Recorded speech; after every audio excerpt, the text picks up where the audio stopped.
eventually you get absorbed in, and you are Sonic.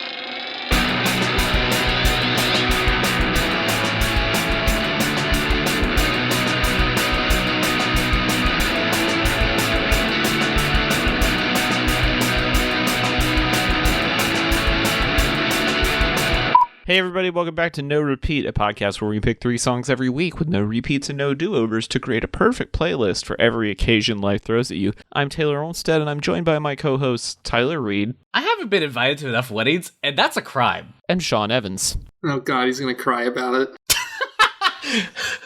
No, I'm not! Shut up! My feelings aren't hurt, your feelings are hurt. Shut up, bro! Not crying, you're crying. Yeah. Alright, Tyler, what is our challenge this week? This week we chose violence, and we're choosing the perfect song for that ooey gooey, brand new genre, post-cry. So this is kind of like our Gigglecore episode, or Wigglecore episode from a few months ago. Could be Gigglecore. Where we were just kind of spitballing and came up with a term for a fake genre, and we're gonna create it as we go. And initially we were gonna do Crycore as a sequel to Wigglecore, but then we thought, no, it's a little too close. So let's do Post-Cry. Yeah, the sequel. And so as part of the rubric for these songs, you have to explain roughly what your version of Crycore is, and then why your song is post-it. And since it's all kind of based on the songs, there's not a lot of preamble we can do here. So I guess we might as well just dive right in. Does anybody feel strongly about going first, or I can? Me. All right, Tyler. Yes, Tyler down in front. Me! I'm so excited. Go ahead.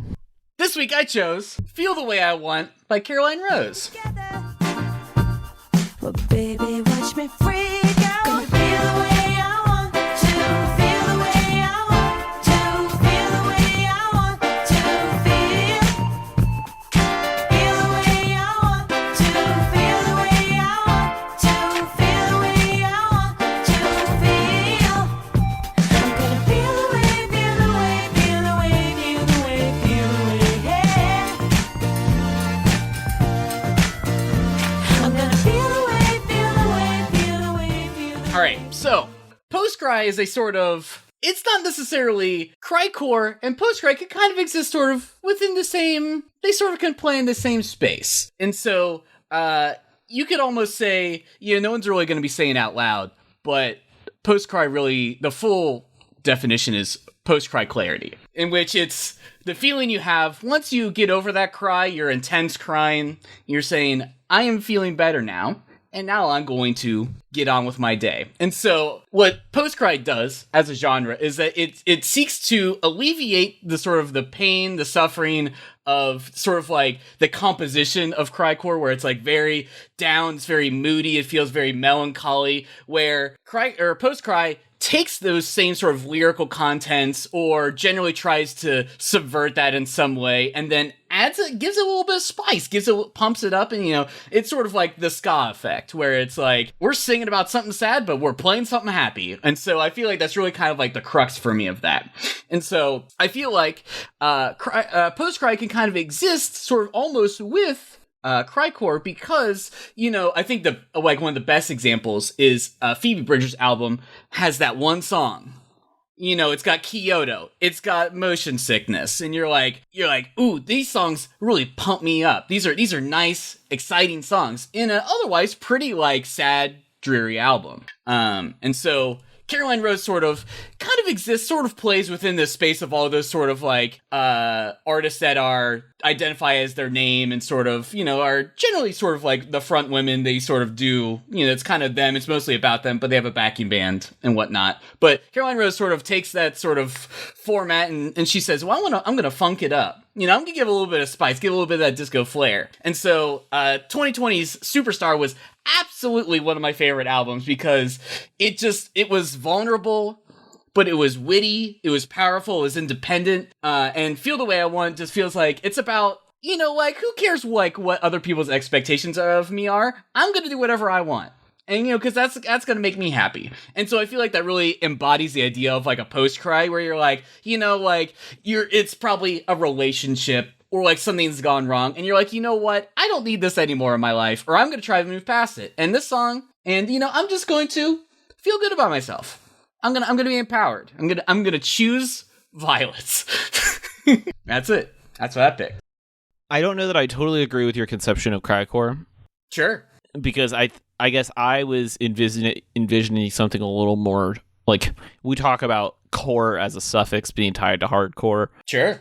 and this is like solidly in the singer-songwriter pop realm. Mhm. But if we put that aside, I think when you're thinking about the phrase post-cry, this song is that. And it's doing some like really interesting things emotionally that you don't hear in a lot of pop songs, talking about like, you don't get to tell me how I feel about this. Like, I'm going to feel the way that I want to. And it's kind of this like closure on your own terms, which is a really healthy sentiment to communicate through a pop song. And I appreciate that. Way to go, Caroline Rose. I think this song is really fun. I like the instrumental track a lot. The only like detraction for me is the contrast in the production between the verse vocal and the chorus vocal. So the verse vocal is very intimate. It's very like up on the mic. There's no like echo or space to it. It feels like she's like singing into your ear. And then in the last line of the verse going into the chorus, it just like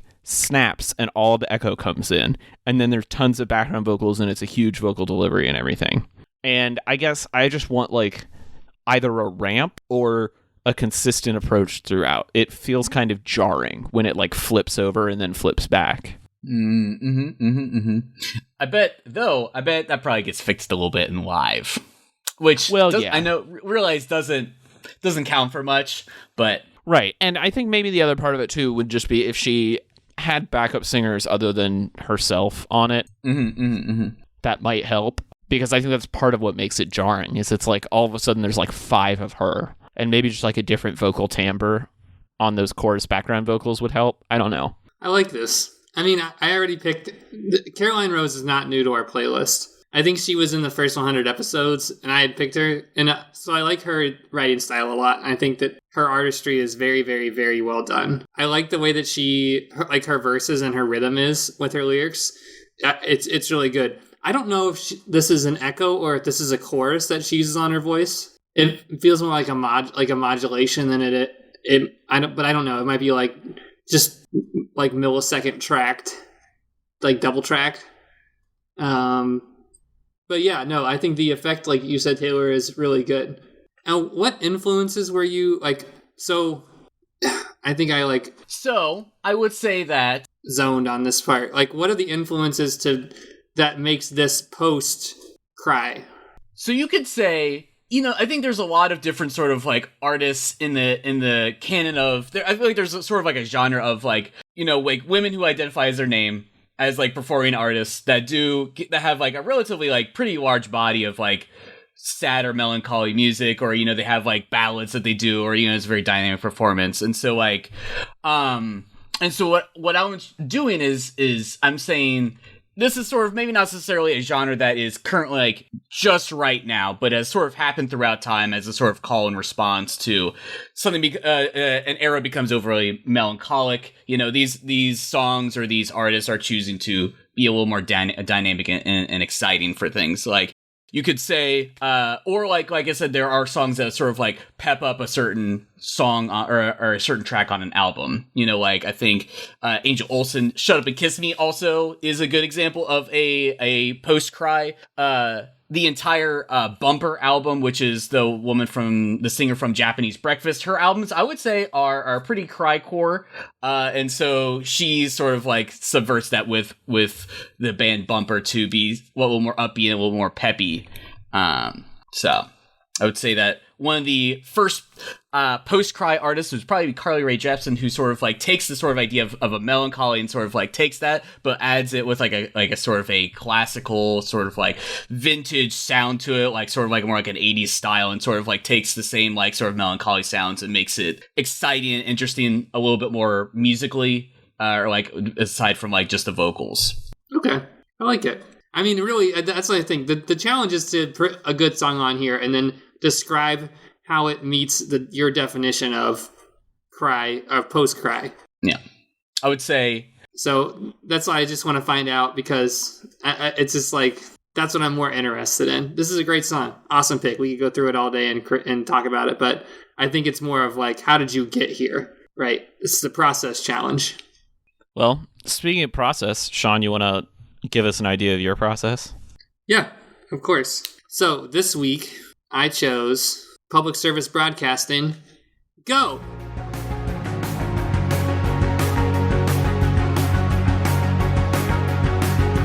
12 minutes now until ignition for powered descent. Everything's still looking very good at this point. Okay, all flight controllers, gonna go for powered descent. Retro, go. Fido, go. Guidance, go. Control, go. Telcom, go. Jinsei, go. Ecom, go. Surgeon, go. Oh, we're going. So, this week I put a lot of hours in riding my bike, and I'm really not the kind of person that just like puts on a song and then lets Spotify or Apple Music or just kind of like shuffle happen, like the Pandora style discovery. I don't like that. But this week I was like, you know what? I'm gonna try it. I'm gonna see if, knowing that this was coming, if there's a song that like fits with, that has elements of post-cry. And with post-cry, I need to describe what the influences of pop cry are. Because I didn't really want to go with cry-core, because my song is not really it's not super metally. It's way more poppy. So some of my influences for what is modern post-cry are Arcade Fire, MGMT, LCD Sound System, Tame Impala. Go ahead and throw in a bunch of new wave bands. And then they're influenced by like the sad hop genre.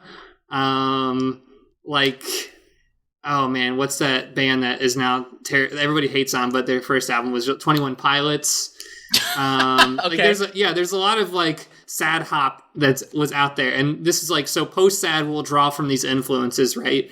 So when I heard this song at first, I didn't really like it that much. Like nothing really stuck out for me, and the more that I listened to it, like when I got to the end of it, it like really stuck with me, and I was like, wow, this song really makes me feel like an emotion, and it's done in this really artful way with the sampling of NASA tracks, but it also has like amazing synth lines and powerful like post vibes of rock and roll, which is kind of what I wanted to find too, where you have driving drums and bass lines and synths, and there's a lot of texture happening because you're drawing from a lot of influences. Like sometimes I feel like that's what makes post not so good of a genre, or not, like you don't really want to be in a post anything, is because the waters can become muddied very quickly.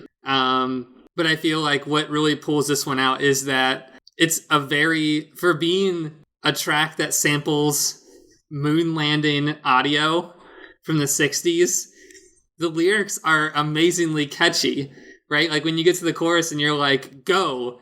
And with the last chorus, they like speed it up where it's like, go, go, go, go. Like it's just so good. It's so powerful. They do a nice guitar break in there. It has some Circa Survive, like kind of like emo influences too. There's just a lot happening here, and I was like, this is it. This is the one. Like of all week of just listening to music, this is the one that like really got me. And I was like, if I had to describe post-cry, this is it. So I actually became familiar with this song because this album was talked about on a podcast. The album this comes from, The Race for Space, is a concept album about the space race between the United States and the Soviet Union from 1957 to 1972. And all of the songs on it sample dialogue from news videos, from speeches, actual like recordings from NASA and the Soviet Space Administration. Like each one is a different mission. So this one is Apollo 11 and the moon landing, obviously. And I just love that as a way to do a concept record. The band has basically said none of them feel confident in their own singing voices. And so they've made sampling like old public domain audio their shtick. And I think this is a superb example of how to do that. Like you said, the audio feels like it's being spoken in time with the music when it's really just being cut up. And, if you hadn't watched the moon landing footage, which I don't know how you're alive and haven't, you wouldn't recognize this. But if you have, like if you've seen that footage, immediately know what this is from. Like it's just so iconic, and they do a really good job of making like a post-rock, prog rock score to it, essentially, that's exciting and interesting, but doesn't overshadow it and doesn't like state itself too strongly, which I think is hard to do in this genre. Yeah, I think post-cry under this definition totally works. You got some nostalgia. It's decidedly post, like it's something that is a clear departure from existing forms. It's really cool. I want to do a deeper dive into this band because I'm really only familiar with this album, and I think they have like 3 more, but they're super cool. Can you run by me one more time what your thesis was, Sean? Oh, that post-cry is not, it doesn't have to be an explicitly sad genre. Okay. But it is influenced by pop. This song is mostly influenced by what I will deem as pop cry. Okay. Which are more electronic bands that really lean into emotion but have the strong synth lines. Okay. And have like they basically have like a lot of the pop rock elements in them. Kind of go with that. So Arcade Fire is an example of a post-cry band? They would be like a pop cry band. Okay. Yeah. Cool. And so then the post-cry is referring to is see, because I decided to completely subvert the entire concept of like the sort of like the hardcore mentality of like what like post-punk or whatever all of that is, because I didn't think that was like, I was trying not to live within that hierarchy. I was trying to go beyond that. So that was my mentality. I was like, I don't care about but you're saying this is a little bit more in line with that sort of lineage. Yeah. Okay. Yeah, no, this definitely, I picked the song and then looked for, like, not only did the challenge was, right, to put this song in the new genre, but I needed to define it because it is post by other things. And it was almost a little bit, so I kind of asked myself when I liked it, like, what was it? What other influences do I listen to that makes me like this band? Like, who do they sound like? Why am I attracted to this? What other bands did I listen to and upon first listen I immediately rejected, but then in subsequent listens latched onto? So the element that you feel like would exemplify this as a post-cry would be the sort of the rejection of like traditional audio, or like a typical like vocal performance. No, I don't think it's rejection. I think it's inclusion of elements. That's how I read post. Sure. Genres is not so much the rejection of saying like, well, I think that's too much. This is so boring. I'm so sorry. Like grunge is not post metal. Yeah, right.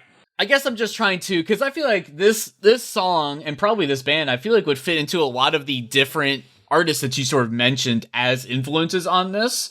So I guess I'm just trying to figure out the evolution, or like what the change is, the shift in the dynamic is what I'm trying to figure out. It's that inclusion of the found audio rather than vocals. Yeah, I guess if you want to do that, yeah. Because I've made a few songs with found audio, and I really like this method.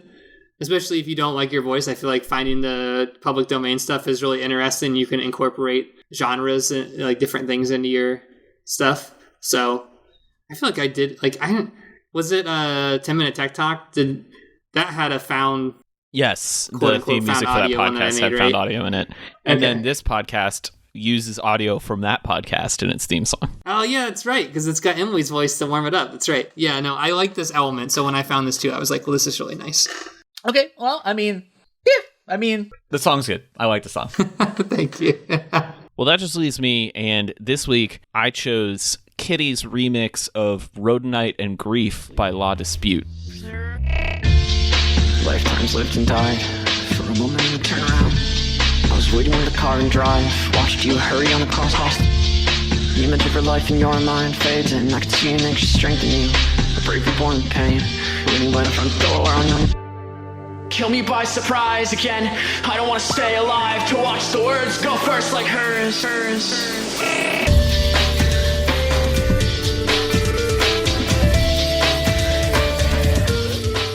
La Dispute is a Michigan-based post-hardcore, post-emo band. And when we talked about Crycore, bands like La Dispute felt like the obvious answer of what Crycore is. Because La Dispute is like, what if we took emo and post-hardcore, but then instead of doing traditional verses, we did spoken word? And kind of in the vein of like Me Without You, but much more literary. Their third album, Wildlife, which I adore, is heart-wrenchingly sad.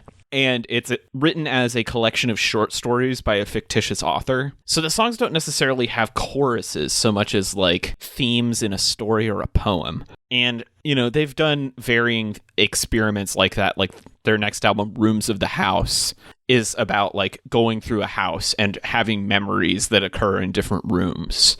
So this album, Panorama, I wasn't super familiar with. It's from a couple years ago. But they did a remix album, which is not something that post-hardcore bands typically do. And so this remix takes what is a like post-hardcore fourth generation emo type of song and turns it into like a minimalist drum and bass electro track. And I think that's where we get post-cry. Like La Dispute is music for angry crying too.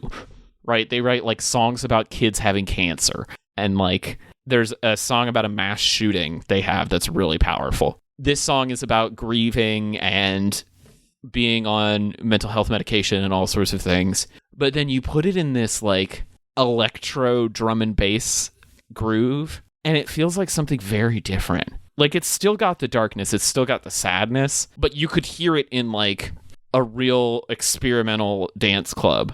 Like it's got something else there. It's not quite like you could dance to this if you really wanted to. You could cry to this. And I think that's what makes it post-cry, is it's like you just don't really know how to react to it, but it's very like emotionally dense. I feel like this really fits in well with also this sort of TikTok trend that you've kind of been showing us, where it's like people will just do like an American baseball style like guitar lick, and on top of like someone just screaming about breaking up with their boyfriend or whatever, and then they're like people like mashing that up. I feel like that's this is almost like sort of in the same vein and same genre, which is funny that it's also kind of like Sean's like version as well, where it's like found audio combined with like a traditional like rock like formation. I think that could have a lot of legs. I would be curious to know like what the format would be for it would be like a band would make it, and then they would just have a guy that would just remix it, and that would just be the song. There wouldn't be like the original like version that they would play, or maybe they would, but like, because I think there is. Yeah, I think that's an interesting production style, and the last Beastie Boys album was made in that way, where they played all these instruments and made all these instrumentals and then chopped them up into samples, and then wrote fake liner notes as if they had sampled real records, which is just hilarious. I think this is very compelling. I think you're right. This sounds distinctly different. It has those same elements, and I do feel like this almost kind of gets to like an industrial place. You know, it sort of like goes back in time. It's almost like a Crystal Castles in a way, where it's sort of like it's intense yelling, but I don't think it necessarily has to be that. But like, you know, it's like very intense, but it's played on top of a really just like tight beat. I think this is interesting. I would be legitimately curious to see a band try to like commit to this bit for an entire album. I agree, and I think my big critique with this remix record is, like many remix records, they have different producers do each track, so it feels really inconsistent. I want them all to be in this aesthetic that Kitty's working with here, but they're not. This is if I was going to say, like, if you were to tell me before I made it all up what post-cry genre sounded like, this would probably be the most of what I would imagine it, right? Because it is very post-hardcore. It almost reminds me of a lot of I feel like there was a lot of this remix essencing that was happening in the like late screamo heavy Christian scene circa like 2005 to 2010. Like, I feel like Under Oath was really good at doing this sort of thing, like having intro and outros to tracks that did this sort of thing. And there might be some. Linkin Park used to do remix records that were playing in this space too. Yeah, and I like those things a lot. That's why I'm like, yeah, no, this is the one that makes sense to me. Like, you could just put this one, and you wouldn't have to justify it to me. Yeah. I think it works the best. I like the sampling. I went and listened to them outside of the remix, and I wasn't in love with them as I hear on the remix. So in a certain way, I do kind of wish if they did this, that they would incorporate this on their album, because I feel like it would make it more attractive to me, because it fills the void of like the Under Oath that I'm looking for. That is something I'm used to that I could immediately latch onto. Post Cry with like a slip of the finger turns into crunkcore real quick, though. You gotta be careful. I forgot about Crunkcore. Broken Inside is just a small trip and a fall away from Post Cry if you're not careful. So I think that's where I fall in this one. Like, it's my favorite for the genre of all three of ours. Yeah, but I feel like, having heard the band versus the remix, I like your remix better. I tend to agree. Listening to a whole album of Law Dispute is like getting beaten over the face with guitars while crying, and you don't always need that. It's more like a guitar gaze. That's the genre I would describe it as, because you're just gazing at there the whole time, just trying not to cut your finger on strings and stuff. But we'll go into guitar gaze on another podcast. It's all another thing. But with that, notable B-sides. You got them. We want to hear them. Really anything by The Beauty Pill, which is a DC-based post-hardcore act. Specifically, the songs Ain't No Jury in the World Gonna Convict You and Near Miss Stories. She Wants Revenge? Okay, She Wants Revenge. I could see that. It's like, I could see that. If you chop and screw a She Wants Revenge, you get to Post Cry. No, you're right. You're absolutely right. Had a few different things. Heart to Break by Kim Petras. Anything by Rina Soyama, a real post-cry artist. Please by Jessie Ware, the entire album of What's Your Pleasure is a post-cry album. You say, I'm a strong, independent woman I'm gonna get it how I'm gonna get it. Good Ones by Charlie XCX. Shut Up and Kiss Me by Angel Olsen. You Can Get It by Bumper. And Motion Sickness by Phoebe Bridgers. Some post-cry songs. Dude, you should have picked She Wants Revenge. That's like a home run for this genre. Like, not even that. Like, it might be a grand slam. Like, that's really good. I think if I was going to pick a band that did this as well, I think Cage the Elephant's first album would be a really good post-cry band. And I think maybe I feel like I already picked this, but Lazarus by David Bowie, like right at the end.